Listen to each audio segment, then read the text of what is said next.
Anxious times at Algonquin College, students and staff expressing concern about a crucial vote by the Board of Governors that will decide the fate of some 30 programs. Good afternoon. This is CTV News at 5. I'm Stefan. As Algonquin College attempts to balance the books and dig itself out of a financial crisis, dozens of programs could disappear. After this weekend, we'll know the fate of 30 programs that are at risk of being cut. The Board of Governors vote Monday. CTV's Natalie Van Roy joins us live with more details and the mood on campus. Natalie. Stefan, a tense mood on campus this afternoon as students are stressed about what this could mean for their future and the future of the college. The Board of Governors was originally slated to vote on February 23rd, but that vote was delayed after the province announced $6.4 billion in additional funding for colleges and universities and lifted the tuition freeze. In a letter to employees this week, Algonquin's president wrote, "What remains clear is that financial mitigation efforts must continue to ensure the college's long-term sustainability. This includes aligning programming with enrollment demand, labor market needs, provincial priorities, and financial reality." Uncertainty on campus this afternoon.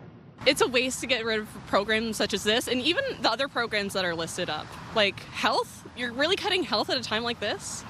And culinary arts are invaluable, and it's just, protect Ontario. Doesn't seem like you're protecting much. Students within the horticulture program starting a petition to gain signatures in protest of the program being on the chopping block. And meanwhile, last year the college cut 37 academic programs and closed the Perth campus. Stefan. All right, we'll see what happens on Monday. CTV's Natalie Van Roy reporting live for us. Thank you, Natalie. When it comes to the latest in federal job cuts, we've learned Canada's Border Services Agency is looking at slashing 350 positions at the national headquarters here in Ottawa. Border Services tells CTV News around 700 employees will receive workforce adjustment notices as it implements a 2% budget cut. The Public Service Agency of Canada says more than 400 of its union members received notices last week. They could lose their jobs. The union says this comes as border operations face increasing pressure. The union adds that cutting staff will weaken Canada's ability to respond to emerging risks and ensure the smooth movement of people and goods. Meanwhile, Prime Minister Mark Carney is in India trying to repair Canada's relationship with the Indian government. The meeting comes as both countries seek to decrease dependence on trade with the United States. CTV News has learned officials are planning to sign letters of intent and memorandums of understanding on defense, critical minerals and energy. While all of this is also meant to help reset the diplomacy between the two nations, some have accused the Liberals of downplaying the threat of foreign interference from India. We have a tragic update to bring you. CTV has learned a woman struck by a vehicle on Rideau Street earlier this month has passed away. It happened February 3rd, just after 7 p.m. between Charlotte Street and Wurtemberg. Rideau Street was closed for about 3 hours while police investigated that day, and at the time, paramedics described the injuries as serious but not life-threatening.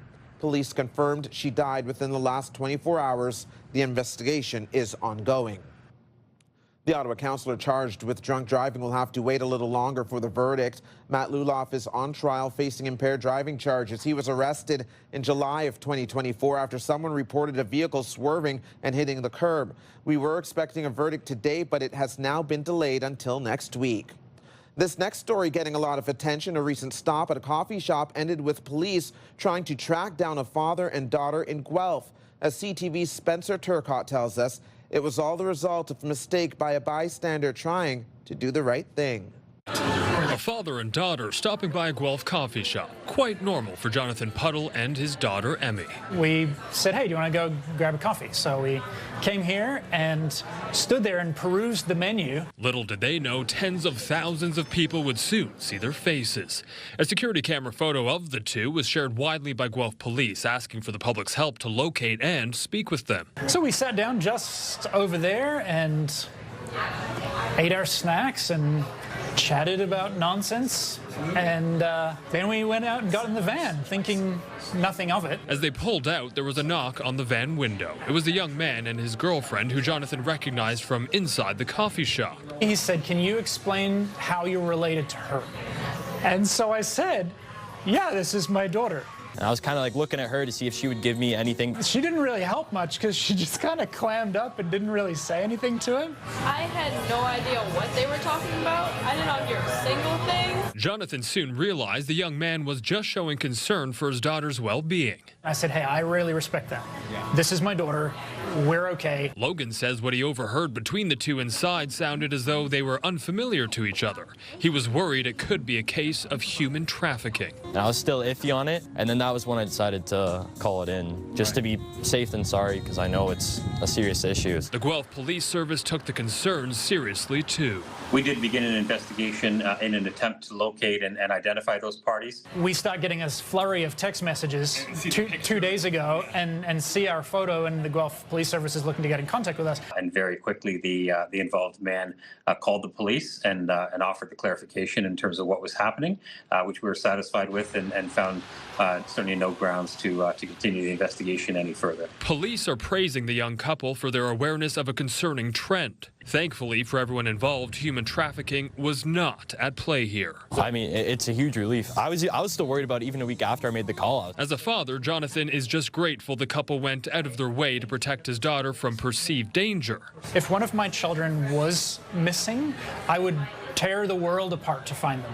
And I would hope that every person was vigilant, had their eyes open. With that important lesson in mind, the father-daughter duo can share a little laugh now that despite how they look in that notorious photo, it's a super flattering photo. Everyone involved is indeed safe. Spencer Turcotte, CTV News, Guelph. What a story. In other news, coyote sightings in the West End are starting to worry residents of Kanata Lakes. Late last month, we reported a sighting that prompted bylaw to remind residents that they shouldn't leave food outside. But most recently, there have been more sightings, and multiple residents say they have seen coyotes traveling in a pack of 3. I was scared, actually. Yeah, because I'd never seen it before. I've always seen just one, and to see 3 like actually on the road was a little nerve-wracking. Wildlife experts say typically urban coyotes are not dangerous to humans, but you should keep your pets indoors or under close supervision when they are outside, on a leash when walking in parks, green spaces, or any natural area. And believe it or not, but Pokémon is marking a 3-decade milestone today. The first 2 games were launched in Japan exactly 30 years ago, and it's one of the few franchises with a legacy that bridges generations, parents and their children bonding over what it means to catch them all. CTV's Tyler Fleming was out catching up with Pokemon fans. What are you saying, Tyler? Sure was, Steph. Now, it started as a Nintendo game and a story about battling pocket monsters. I see you, Pikachu. Today, it's a thriving worldwide success with a culture all its own. It's about Ash, who's going through his journey of getting badges and catching all the Pokemon. The Pokemon Creature Collection now consists of cards and collectibles. There's movies and TV shows too. And after 30 years, its devoted community remains strong. Today at Denarion Card and Game Shop, the team here was celebrating with live streams and giveaways, which continues throughout the weekend. Fans poured in to take part in the day. Now, the Pokemon world consists of 1,025 characters, but today, its creator, Satoshi Tajiri of Japan, announced more to come. So that will be the beginning of the 10th generation of Pokemon. So we got our sneak peek to the first 3, and I'm sure throughout the next year we're going to see a bunch more. So I just grew up with it all the way through, and now I have some family members, nieces and nephews that take part in it, and it's kind of brought me back into it. I just love it. I love the colors of the Pokemon, and I don't know, just love the artwork. And when it comes to the cards, wow, they can be worth a fortune. The Pikachu Illustrator, a rare 1998 Japanese Holy Grail card, sold this month at auction for a staggering and record $16.5 million.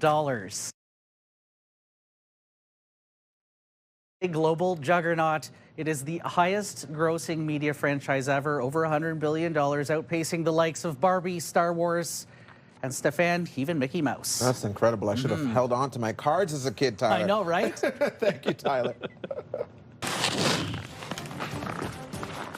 Coming up on CTV News at 5, could an on-demand paid snow shoveling program help expedite removal after winter storms. We'll tell you why we're digging into that topic with Christy Cameron in a few short minutes. And our Jackie Pears is here with the first look at the forecast. Jackie. Well, thanks so much, Stefan. Gusty winds as well as light to moderate rain showers are on the way early Saturday morning. We'll have a closer look at that in a bit. But first, right now, about 1 degree here in Ottawa, 0 in Kingston, -5 around Brockville and Cornwall, but temperatures are starting to warm up as well. We are hovering around the freezing mark. Taking a look, we did mention a little bit of rain on the way. This will likely happen in the early hours of Saturday morning, maybe combined with freezing rain, moving very quickly, but by 10 p.m. or 10 a.m. and the noon hour, it should clear up for Saturday with mainly sunny skies. We'll get a closer look at your forecast in just a bit. Thank you, Jackie. Here's what you need to know. The Ottawa Black Bears take on the Oshawa Firewolves tomorrow night at 7. The lacrosse game is happening at the Canadian Tire Centre. Visit the Black Bears website for tickets. A live check on traffic right now. The 417 westbound is seeing about a 20-minute delay from Bronson to Pinecrest. The 174 eastbound seeing a 10-minute delay from the split to Jeanne d'Arc. And there are some collisions to note, one on West Hunt Club between Merivale and Woodruff. We'll be right back.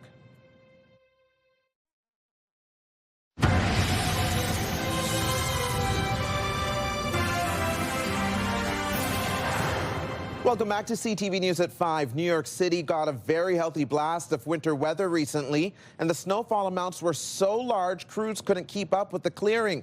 So to dig themselves out of a snow removal pickle, the mayor announced an emergency program that paid residents to pick up a shovel and help out. And the city increased the minimum pay to about $30 an hour. While some applaud the ingenuity, others have criticized the Big Apple, calling it a failure to provide essential services. Today's radio question of the day is asking, should the city of Ottawa pay residents to shovel snow after a big storm?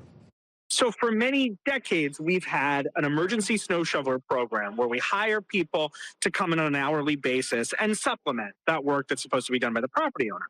This year, we got hit by 2 heavy snowfalls in a row, heavy for us anyway, and there were deeply cold temperatures after the first one, no melting for 2 weeks. So we really upped the involvement of that program.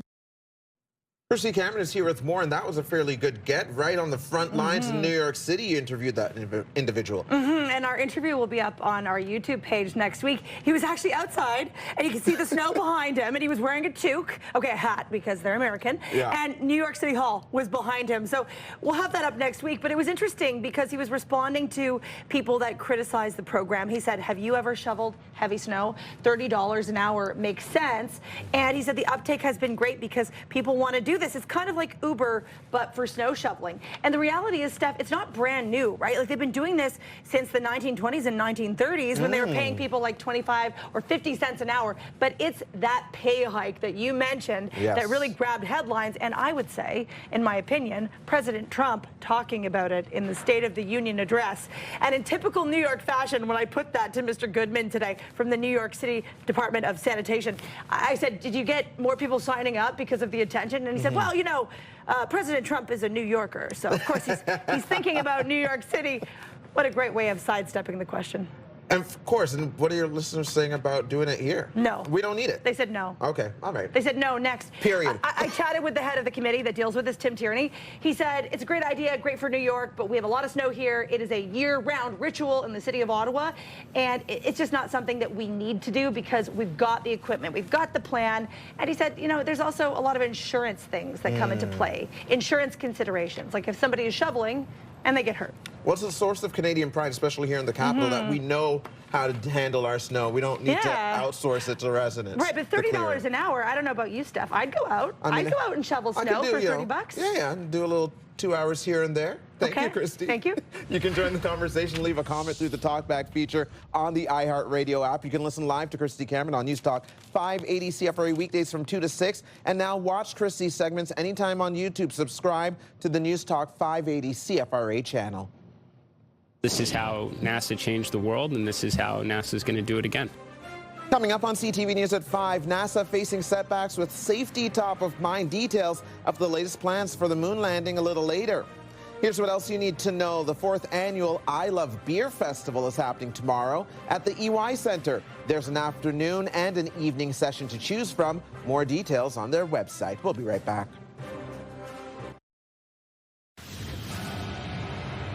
Here's a quick look at what you can watch after the news. E-Talk starts at 7, followed by The Big Bang Theory at 7:30. Happy's Place is on at 8. Stumble at 8:30. Battle of the Generations at 9. And Boston Blue at 10.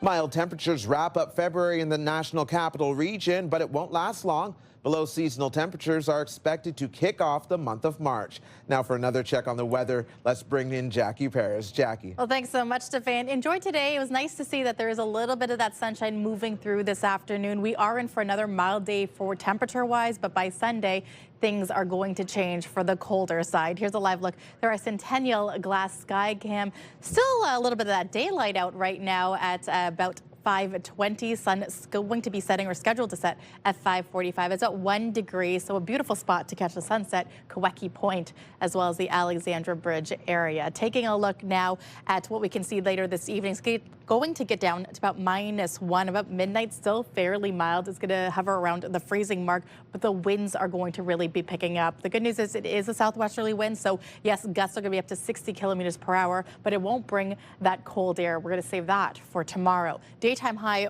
for our Saturday is going to be about 1 degree, and that's in the morning. Things are going to start to drop. -2 is going to be the average temperature for most of our Saturday, and then the northwesterly winds are going to be coming in for Saturday evening, and temperatures are really going to drop to minus double digits. Keep in mind, for tomorrow morning, we could see a chance of flurries and light showers moving through, but it should clear by the lunch hour. Taking a look around the Seaway, about 0 is the daytime high, as well as the overnight low. So not much in terms of temperature change, but we are anticipating more sunshine for the Seaway. Parts of the valley, daytime high -4, a little bit more cloud cover, but for the most part, dry conditions. We did mention the rain moving through. This will be around 6, 7 a.m. It will clear by the time 11 a.m. rolls around, where we will see more clouds, a little bit more sunshine as well, but Sunday is looking pretty clear as well. But we did mention those temperature drops as well. So taking a look at Saturday, 0 the daytime high, -18 the overnight low, into Sunday, where we're only getting to a daytime high of -9, but the overnight low for Sunday will be -21 degrees. Weather is brought to you by Manotick Tree, complete tree care from start to stump. So Stefan would like to tell people is take advantage, hit up the canal this weekend. Yes, we will have a couple of stretches of minus double-digit temperatures that may be extending the life of the skateway, but I think the season's going to be wrapping up very shortly. What a run for the Rideau Canal Skateway season this year. Thank you, Jackie. Coming up for us here on CTV News at 5, why Canadian experts are recommending screening all kids between 2 and 10 for high cholesterol. If you need gas heading into the weekend, one of today's cheapest gas prices can be found at the Canadian Tire on Robertson Road in Nepean. Regular gas there tonight going for 115.7 cents a litre. You're watching CTV News at 5. Get the latest live local breaking news.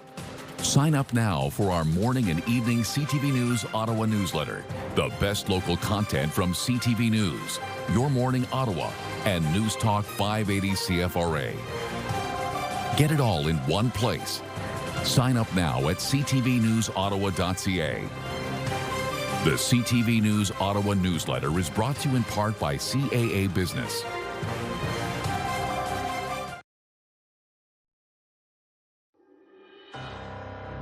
Here's a live look through our Centennial Glass Sky Cam. The temperature right now, 1 degree. And here's what we're working on for 6 o'clock. It's a waste to get rid of programs such as this and even the other programs that are listed up. Like health, you're really cutting health at a time like this? Students reacting as Algonquin College is set to move forward with cuts to 30 more programs starting this fall. The board votes Monday. To tell communities who are continuing to live these realities that this connection somehow has magically disappeared is not reassuring. Prime Minister Mark Carney in India looking to strike more trade deals. We'll have the full story about the mission being met with some criticism. 15% of Canadian families actually own RVs as opposed to those that own cottages. Traveling within your own country has definitely become an attractive opportunity. Plus, road trips growing in popularity as the RV show comes to Ottawa. Travel trends suggest vacationing on this side of the border in a vehicle like this one has been seeing an uptick.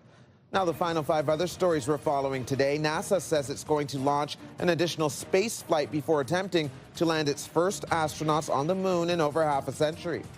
this is the only way forward. And I'll say, had similar conversations with all our stakeholders in Congress, and they're fully behind NASA in this approach. They know this is how NASA changed the world, and this is how NASA is going to do it again. According to the administrator, NASA will now add an additional flight in 2027 to carry out tests of new commercial landers in low Earth orbit and then launch at least one lunar landing mission in 2028. He said the goal is to carry out those Artemis program flights in steps.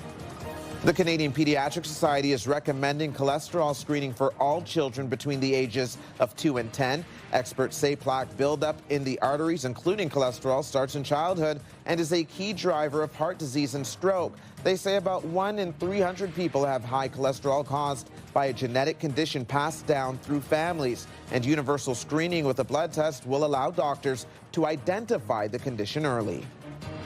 As some jurisdictions limit children's access to social media, Instagram is adding a new tool aimed at protecting teens who may be in need of some additional support. The social media app already has a number of options for parents to supervise teen accounts. Now, Instagram is announcing plans to notify parents directly if their teen repeatedly tries to search for terms related to suicide or self-harm within a short period of time. Pass over to Stutzla, back up top. Sanderson looking for a deflection, comes in, scores! The Sens back at the CTC last night for their first game since the Olympic break. Fresh off his gold medal win with the U.S. men's hockey team, captain Brady Tkachuk opened the scoring against Detroit. The game ended up going into overtime with the Red Wings skating away with a 2-1 win. The Sens play the Leafs tomorrow in Toronto. Then across now for Jenner! And the Ottawa Chargers set to play their first game tomorrow since the Olympic break. Their last game was against Seattle at the end of January. The Charge will take on the Boston Fleet at TD Place Arena. The game will celebrate Black history and culture, including the ongoing contributions of Black leaders and athletes within hockey and across sport. Puck drop tomorrow is 2 p.m. That is CTV News at 5. Thanks for watching, everyone. Have a wonderful weekend.